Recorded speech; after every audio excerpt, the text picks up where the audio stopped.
Good morning, everybody. Pat with Bird Brain Model Rails again. Today, we're going to discuss installing feeder wires and why we need to do that. So, for example, on this particular layout, the bench work from this wall back over to that wall is 21.5 feet long. And then it's 8.5 feet deep going from this edge of the table right here to that back wall. Because you'll notice I'm going through a wall with that. So that gives me roughly 60 feet of bench work. So you want to kind of understand that gives me about 50 feet of continuous track on this layout.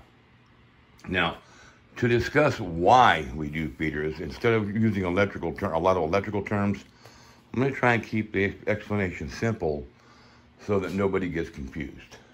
Now, my main power starts right here at my swing gate. And of course, the swing gate opens, so I have a gap in the rail here, here, and here.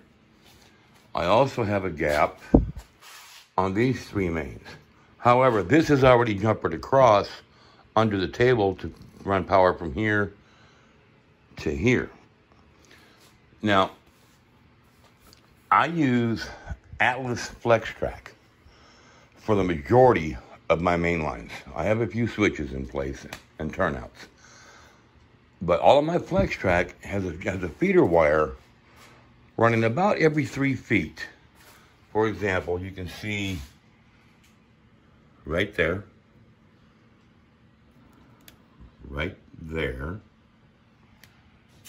and again, going around the track about every 3 feet. The reason this is necessary is because as you lengthen your track and the amount of current that is used to make that length of track, as you get farther away from power, you lose impedance through your rails, or for lack of a better term, you lose strength in your power.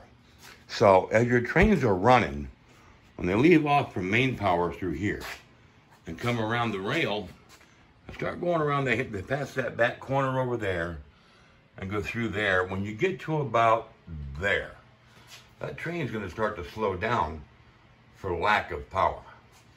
And at some point, it's going to stall right over in that corner.